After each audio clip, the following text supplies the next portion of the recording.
Can you recognize anyone? Anyway, so our beginning was quite, I would say, quite difficult. I remember I've never been on a plane when I was 18, and we were asked to go to a place called Penn State.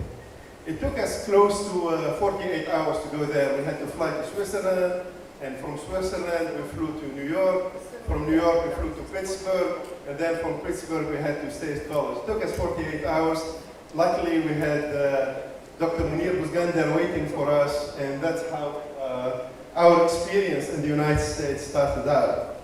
These are unfortunately some of the pictures of us being in Tunisia. I don't know if you can move the projector a little bit, as you know, Amar can recognize a little bit the pictures there, playing soccer in the bottom. Some of the pictures, we had a festival organized actually, and a number of people cooked Tunisian food for American and so on. So a number of great memory. I think my experience at Penn State was probably the best experience of my life. Even though it was in the middle of nowhere, I think we had the best time together. After the experience in Penn State, I had multiple choices to go for PhDs. And I must say that I loved everything about Penn State. The one thing I hated about Penn State is the cold weather. Being from Tunisia, I enjoyed being around the beach. And instead of going to MIT, I decided to go to the University of Florida. It seemed at the time not the right decisions, but looking back, it was a great decision for me. And I had the luck to work with Professor John O'Connell, who is the #1 authority in the area of molecular simulation. And I did my PhD with Dr. John O'Connell. Dr. John O'Connell had only one rule as an advisor. If you are able to publish 3 publications in a good journal, you're able to get your PhD. And I was able to do that very successfully in only 2 years, and I started my career right after that. Okay, this is pictures from my graduation, and I'll probably skip the next picture from the University of Virginia. After that, after finishing my study, I decided to come back to Tunisia. And I would say that has not been really a great experience for me. It was not anything by design. I looked for multiple jobs, but I was not quite successful in doing that. So I submitted a number of applications. I would have to say at the time, probably 200 letters worldwide in order to get a job somewhere outside of Tunisia. And I was lucky enough to get a postdoctoral job at the University of Copenhagen in Denmark. And I started my work with Professor Søren Toksvig. There, I also initiated the collaborations with Novo Nordisk. At the time, I became fairly independent, so I started my own research, and I made the connections with a company called Novo Nordisk, which you may know is a specialist in the area of insulin. And one of the problems that we were working on are cells, and how cells interact with cholesterol. People think cells may be a little bit trivial. However, when we did the simulation, we find that these cells or these monolayers had multiple phases, and at least eight phases of ranging from solid to crystals, even island kind of phases. And this is some of the results from the simulation that we've done. The work that I did with Dr. Søren Toksvig in Copenhagen attracted the attentions of a number of people, including a company in the Netherlands called Shell. Shell at the time was perhaps in the top 5 company, I would say probably #1 company for a certain period of time. And they asked me to, I interviewed them, of course, and they asked me to join them.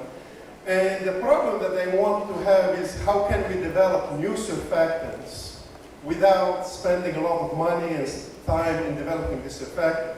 And the main purpose of developing those surfactants is for oil recovery or oil solubilization. So that was really the task that I was tasked with when I joined Shell, and that was in the Netherlands, in Amsterdam. So, in order to be able to to assess surfactant, you have to simulate self-assembly. And self-assembly at that point, nobody has been able to simulate because it took such a long time. It's actually milliseconds, while computer at the time could only go to picoseconds. So it was almost impossible to simulate self-assembly in a computer using a realistic model. So we have developed a very simple model for surfactant. And in this model, you have part of the surfactant that is oil-like and part of the surfactant that is water-like. And using that very simple model, we were able to simulate these surfactants and form what they call micelles. So this was really the very first time anyone was able to simulate micelles. And this work was published in Nature. Nature is the #1 journal in the world. It has the highest number of reference. And this was our first publication in Nature. After that publication in Nature, the task is how can we now introduce oil? And this is, remember, is all being done in the computer. We didn't do any experiment. We're trying to see if we can understand, if we can simulate this behavior. So our next task was, can we now simulate oil recovery or oil solubilization? So we introduced an oil droplet within a micellar solutions, and indeed we're again able to simulate oil solubilizations. When we see that there are actually oil solubilization is a very complex process, and there are multiple processes taking place. I mean, you do this every day and you don't think about it. Every time you wash your dishes, you know, you have your surfactant. Every time you wash your body, you have your surfactant, and you're trying to get rid of oil. And it's exactly the same thing when you're doing oil recovery using tertiary surfactant. You are doing the same thing. So we were able to simulate this again for the very first time ever. And this work was published in a journal called Langmuir, which is the top journal in colloid and surface science. And as you can see, it was on the cover page for Langmuir. And after that, this would become so popular that it was published in La Recherche, which is a French journal, as well as multiple other journals. This was actually a newspaper in the Netherlands called the NRC Handelsblad, which is the top newspaper there. Can you imagine if La Presse here in Tunisia could publish something on science, how much more interesting it could become, you know, for the masses. So in that case, this was published in the newspaper in the Netherlands. Again, another newspaper published some of our work there as well. After we did that, now the task, and everything we did that, it essentially has been more or less known experimentally. So there was really nothing new except, you know, discovering what are the mechanisms of action of self-assembly and oil solubilization. Our next task is how can we identify now new surfactant that can help with oil recovery. So we tried multiple structures, and everything we tried, new structure, provide us trivial micelles. We were, however, very successful in identifying a new structure, which we call Gemini surfactant. And this Gemini surfactant, you have two surfactants that were attached with the linkers between the head groups. And this surfactant formed really very new structures. As you can see here, the structure looked somewhere like that, which have never been observed experimentally. And when we came up with this structure, we met huge resistance by the experimental community that this structure will be impossible to form. However, we were able successfully after that to make these molecules and to demonstrate to everyone that this molecule do form these structures. And again, this work was published in the journal Science, and to this day, journal Science is either the #2 or the #3 journal in the world. And as before, this work received a lot of recognitions worldwide. This is a little bit some of the places where our work was published. Again, made it to the newspapers, La Recherche. It even made it to a high school book in France. So I was asked by the Ministry of Education in France if they were able to list some of this work there, and indeed we allowed them to publish some of our work in France. A number of other journals were listed this work. After we completed the work in self-assemblies, in oil recovery, and forming the new surfactants, we were approached by our colleague in oil recoveries.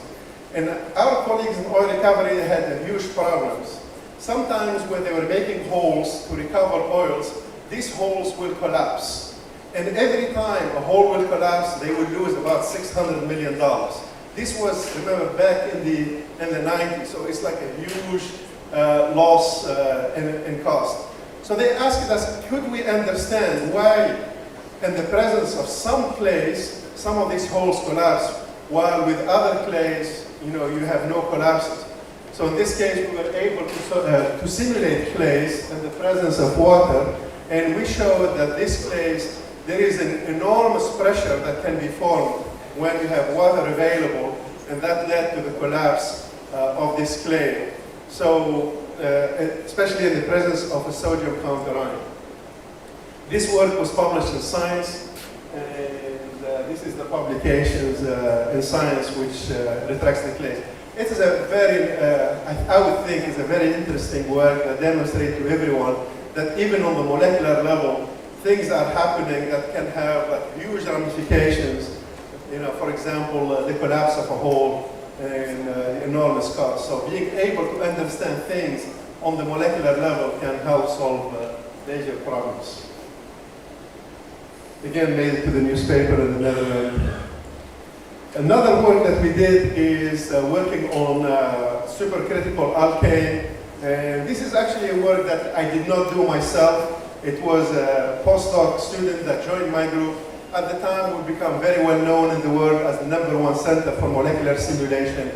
And this person decided to join our group, developed a new software called Configuration Bias Monte Carlo. And using this software, he was able to simulate the critical behavior of alkane, which is impossible to measure experimentally because this molecule are unstable.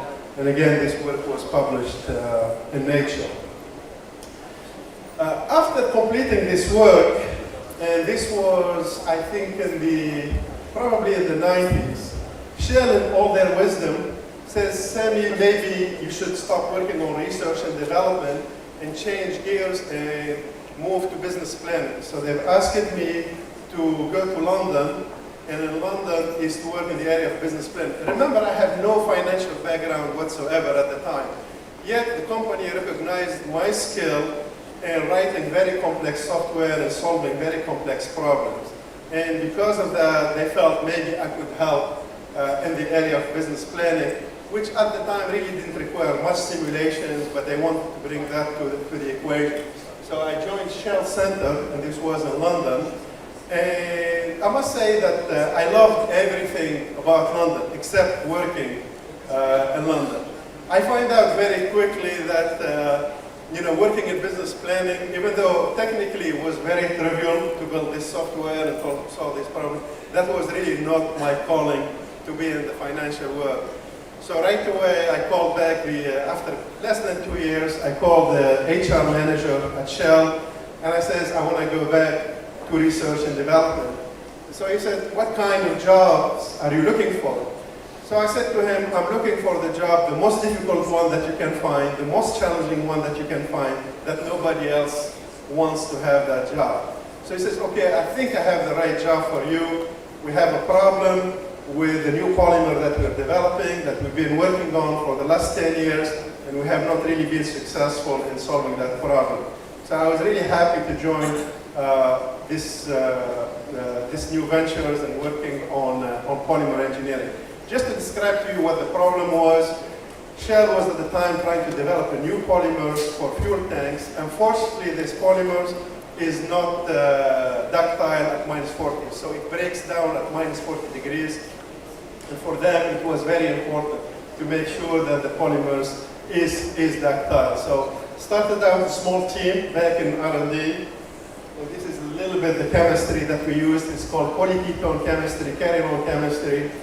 And I think within a period of 2 years, we were able to solve this problem. And the problem was very trivial. So as you can see, the problems are not always very difficult, but sometimes the engineers sometimes make things too difficult, and they start looking for difficult solutions. However, in this case, even though the company worked on it for 10 years, we find that the solution is very trivial, yet you have to be very thorough about your analysis, you have to be very thorough about your thinking, and you are able to solve this kind of problems. So we were able to solve this kind of problem. We received the big award for solving this problem. Unfortunately, Shell decided at the time that they will not continue doing work on this, and they sold the polymers to another company, and this company is in Germany. This polymer has now been commercialized worldwide, and I'm very proud to be able to help solve that particular problem. After I did this work and we completed this work, again, I've asked for another challenge. And at the time, Shell was working on what they call sustainability. And one of the big ideas is, how can we develop portable refinery? It sounded like a crazy idea. Why would you want to develop a portable refinery? I mean, most of the people want to build refineries that are bigger and bigger, that cost, $2 billion or so. And the reason for that, you have to take advantage of the economies of scale.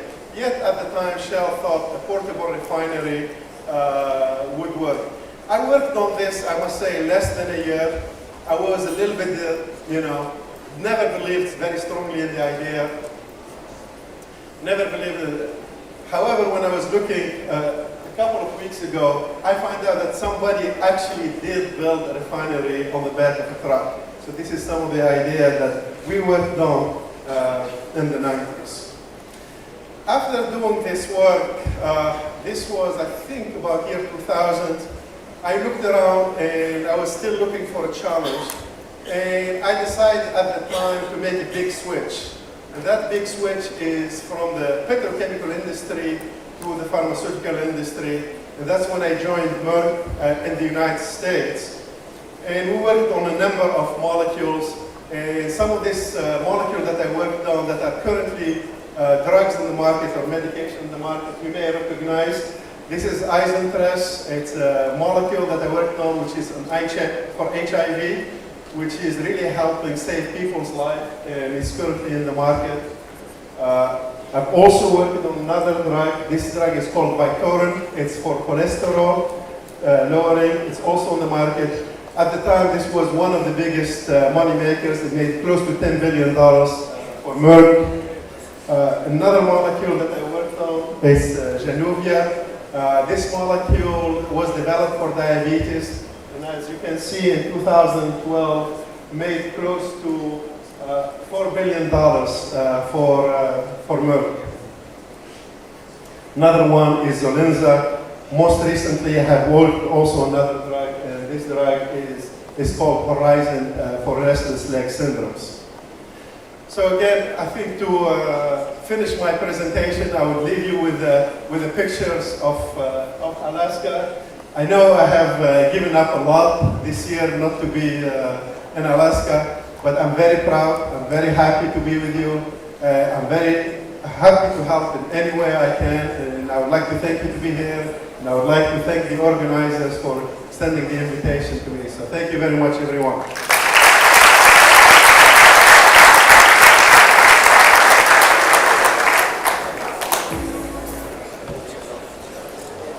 Wow. Thanks, Sami. Well, I don't know, if you guys look for success, you've seen what one person can do. Okay? This is a guy who, when he has a challenge, he's not challenged, he's not happy. And the takeaway from his message is this. You have to look for challenges. You have to challenge yourself. Okay? To be able to save lives, that's awesome. Okay, so we're very proud of you, Sami. Great. All right, so now next speaker. So we're going to switch gears. Sami has made a remarkable success in the industry, in the chemical industry in particular. Our next speaker is a very successful academic. Okay, so Dr. Karim Shatti, he holds a bachelor's and master's degrees from Michigan State University and a PhD from Berkeley in civil engineering. And for those of you who are in civil engineering, you should know that pretty much Berkeley is in the top couple of schools in civil engineering. He's currently a professor at the Michigan State University. He runs a lab. He works on highway pavement preservation.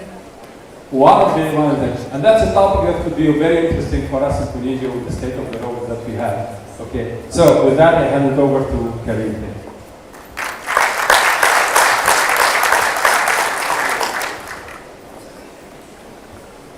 Thanks, Amna.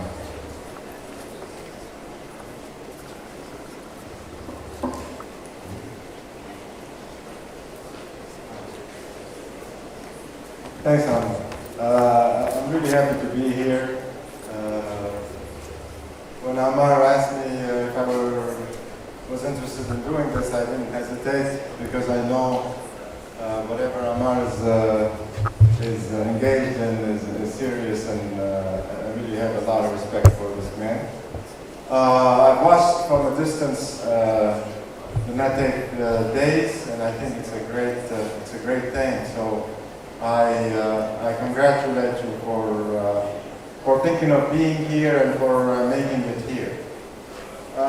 You know, when they told me, first they asked me for a workout session, and I was quite comfortable with that, because, or a breakout session, workout, taking out. And because, you know, it's just taking a theme and then talking about it and so on. But then, for some reason, they asked me, well, can you do a success story? And I said, well, you know, why, I'm not sure that I would call myself a success story. So I thought you know, how am I going to define success? Then I came up with, you know what, I am not unsuccessful, in the sense that it seems like I've had objectives along my life, and ultimately I did reach those objectives. So I am relatively successful to the things that I at least aspire to do. So I can be comfortable with that state. And like Amar is saying, you know, I am a professor of civil engineering at MSU. MSU is my alma mater. In the US, that means that's kind of like your second pen. That's where you go white. That's right, go green, go white. And the next speaker is also an MSU alum. MSU is very similar to Penn State, for example, where Sydney came from. It's the Big Ten Conference. It's a very proud conference. And MSU, we proud ourselves for saying that we are the pioneer land-grant university. That means that is the first university that is publicly financed at the time, and that has as a mission to educate the people of the state of Michigan. Because as you know, universities started as colleges, liberal arts colleges that are elitist colleges. Things like Harvard and Princeton and Yale. Powerful people go there, right? No, the land grant mission is to educate the people of the state. And Michigan State, I'm proud to be part of it because it's the first of such institution. And it's, since we are on the territory with you know, the Big Ten and Michigan State and Penn State, it's really a matter of days or maybe weeks in terms of comparing, say, Penn State to Michigan State. Penn State is essentially just there with Michigan State. Because that, you know, it's a matter of days or whatever. But we can claim to be the land grant, the pioneer land grant. All right, so, and the reason I sort of hesitated quite a bit before I sort of, you know, took on this particular talk is because I think of my path as quite linear. So even when my kids ask me, you know, about, Dad, how did you get there? How do you feel about where you are? This, that, and the other. Of course, kids will always think of their parents as as the ideal, right? They always make them their heroes, and that's not. My dad was my hero, and so on. That's not. And then I always give them this question. They say, Dad, why do you always have to buy? Just be a little more sort of positive about it. Because I always say, I always shoot myself in the foot. That's just my nature. I always play down, myself as much as just naturally. That's how I feel. And I like to highlight other people's successes because then I know it's coming from a different side, objectives. But I really believe in what I say because I said, well, it's the easiest, most straightforward path. They tell you somehow, a few centuries back, maybe a little more than that schooling, education is a must. We didn't have a choice. Okay, so just like everyone here, just went to school. And little by little they say, well, you have to at least reach the high school level. Otherwise you're not going to contribute to the economy and so on. Right? My dad, for example, did have a high school degree. And he was in his own life a successful man as far as I can tell. And then more and more, these just thresholds keep growing. So one of the objectives I set myself to reach very early on, and this is kind of the telling of the story, is that I wanted to be a university professor. And I don't know why.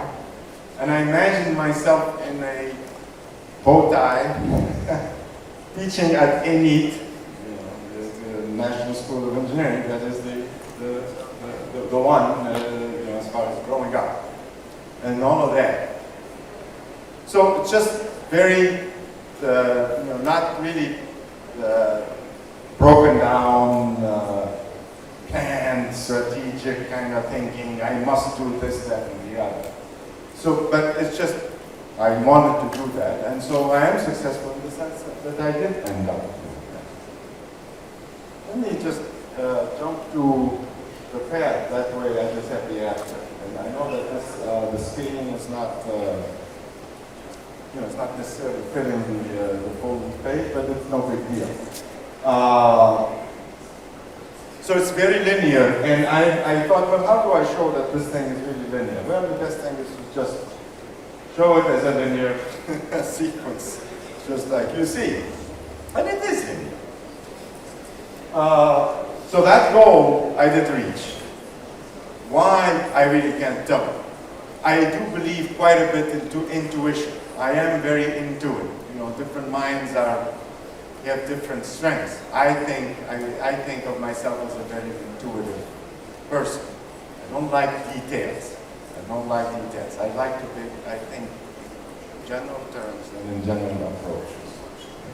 So my intuition told me my path should be to reach a university professor. I did that.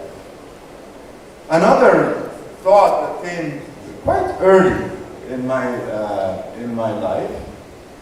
My best recollection is in the 4th year of secondary education, so Catherine I went to Lycée Alali. I don't know how many of you are from Tunis, the capital. It's the second oldest secondary school in Tunisia, right after Sarkhia. That's right. It has a great heritage, so I'm proud to be there.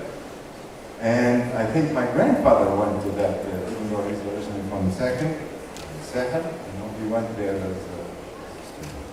Anyway, in that 4th year of secondary school, I think one of my siblings had a math book in French, but it said that the authors at the time were from UC Berkeley, University of California at Berkeley. The French have this love affair with Berkeley, I don't know why, but they do. A lot of, if you go to Berkeley, you find quite a bit of exchange between the French, like the Polytechnic School, for example, and somehow, another one of those crazy, not crazy, but just kind of random thoughts, I said, I want to go there. Okay? This is, I don't know what my age was, this was 4 years, and let's say 15 years. Why? How? I just said, I wanted to go to the US, and I wanted to go there. And then, and I do believe another thing, I do believe in destiny. So I believe in dreams and I believe in destiny. I really do. Things work out somehow, not exactly as you expect them, but somehow some dots connect and you end up kind of being where you may have imagined yourself doing. At that time, there was no University Mission of Tunisia. We had the director of which is lucky to have him here. There was no such program. Being a middle class, maybe upper middle class Tunisian, there is no way, excuse my English or my French, as you say, there is no way in hell that you are going to go and get 3 university degrees from the United States. It's just impossible, cost-wise and everything else. But destiny, USAID, for whatever reason, I mean obviously for their own reason of helping develop Tunisia and so on, started that program in 1981 with the Tunisian government. And that program, coincided at the beginning of that program with me graduating. So again, there's some form of destiny.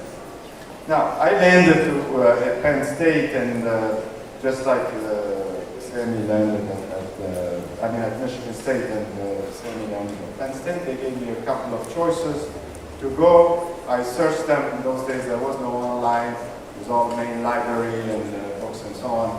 And I said, this is fine. Michigan State, I'll stay here.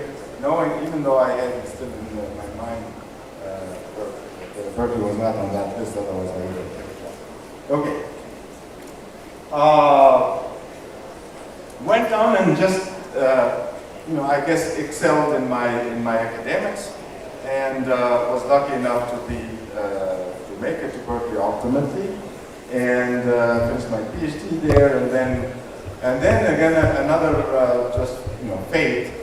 I see this ad that says Michigan State, and I was like, wow, wouldn't that be in my discipline, and not only my discipline, my specialty. I said, look, that would be something, wouldn't it, if and my wife at the time, I said, hey, would you be interested in going back to Michigan? She's from Michigan. She said, yeah, why not? But she really wanted to go back to Michigan. So it worked out, and I ended up making my career there. I did leave for a couple of years because of the scholarship and so on. And then, I was very happy I've been very happy as a professor because I really enjoy research. I enjoy interacting with smart, young folks, and I enjoy solving problems. So I've been happy doing what I'm doing. Now, this is essentially the story of my life right now. To give you another part of it, of the way I think, another thing is I don't want to push anybody to do anything. It has to come from within. My parents never pushed me to do anything, to go one way or any other way. I never did that with my kids either, or with anybody in general. And so my kids, I'm proud to say, are in completely different fields. I'm really happy about that and proud of that. I had nothing to do with it. The oldest, Leila, who happens to be with me in this hotel in this couple of days, is a published poet. USA. She just finished her Master of Fine Arts from NC State, and she's made it to a small circle, elite circle of poets in the US in no time. So I'm extremely proud of her. I have an intuition or a feeling she will be famous one day in the world. That would be probably my best achievement. My second daughter, Nina, who's also here, chose hotel management. It's a big different field, more practical, that sort of thing. My third kid, who's the troublemaker, he's in film studies. He has potential to be famous, that's good, but good luck. I mean, it's one out of who knows how many, direct movies. And the baby, Dave, both the boys are not here, is kind of like me. He kind of reminds me of myself. And he's fresh. He's going to be freshman in computer science. So you need to do what you want to do. Don't listen too much to. It's good to have advice, but you need to be convinced that's good for you. All right. All right. Just very briefly. Now. I have just a couple minutes, but really I wanted to share some rules. I thought, okay, what am I going to share with these young, energetic folks? Well, I'll just share the few things that I've learned in my life. Rules by which I work, and they work fine with me. First, very important rule, first impressions are lasting. Always take any first encounter that you make with anybody very serious. Okay, you miss that one. I don't want to say it's all over, but you've lost already 50% of your capital. Those are the two most important rules in my life. First impressions are lasting. Never leave on a bad note. Another golden rule for me. No matter what, you can differ with others opinion-wise. You can hear different views and so on and so forth. There is always room for agreement. So always leave on a good note. Even if you want to go something else, do something else or whatever. Be friends, so that when you come back, you're coming back to friends. That's very important. Always think win-win. These are, you might say, classic. I mean, these are basic thoughts. Well, to me, those rules have worked. I always want to think not just what's in for me. I usually don't like to think that way. I know good things will happen out of good intentions, and I always think of the other side. We have to go get something out. Always think win-win. Be nice to others. I'm lucky. I guess my genes are trained to be nice, so I'm generally nice and so on. It's important to be nice to others. It's not weakness. They say nice people are weak. They're not weak. They're generous or whatever. They're just nice. And be nice to others. Because in my book, if you're nice to others anyway, people have no choice but to be nice to you. So why not? Dreamer, that's big on me. I've always been a dreamer. Just dream. Doesn't matter if it's going to happen or not. Dream. You need to dream. Always dream. I'm a dreamer, I have to admit. And dream constantly. Well, something good will happen. It doesn't have to be that particular dream, but something good will happen. Work hard. There's no question about no matter what you do, unless you're extremely lucky. Everybody has to work hard in their own way. Always do. But you are here, so you must have already worked hard. That should be easy. And share your success with others. You need to learn how to share your success with others. Don't talk about yourself much. That's me. They tell me you're too humble, don't do that, that's not smart. The heck with that. I don't agree with that. Share your success with others and promote others. Be humble. Recognize others' contributions. All right. And in terms of recognition, have a mentor. Doesn't have to be your technical mentor. It can be anything. You need mentors. And I really applaud Ammar for this. This is is all about mentorship. Mentorship is crucial. In my field, my mentors, you're looking at them, my thesis advisor, Professor Leisman, who could care less about my particular area of specialization, he could care less about that. But he is the modeler, he's the simulation guy, and so he is my mentor. And then my godfather, pavement, is Professor Martin Smith, and he's kind of like the god of pavement. These men are very special men. One of them passed, Professor Leisman. These men are pioneers in the definite, certain pioneers in the field. So they obviously influence. Right? I also, I know this guy is not a favorite of Hatton. Hatton is a 4-point straight student. You got only 135. That's from this gentleman. He's one of those guys, I like him, we go back and forth. He's one of those guys who, you need to sort of, he will break you down a little bit just to show you that you're not that good. Anyway, but he's been influential in the sense that he really brought me to the field that we call among other things, and he was supportive of me when I was young. So no, as a student, these are obvious. I mean, I just, okay, how would I characterize myself as a student? The easy thing is, I thought if you're 100% focused on task, during class, you've gained at least 50% of your effort. Always think of questions, and you have to keep thinking. You have to ask. You can't just take things.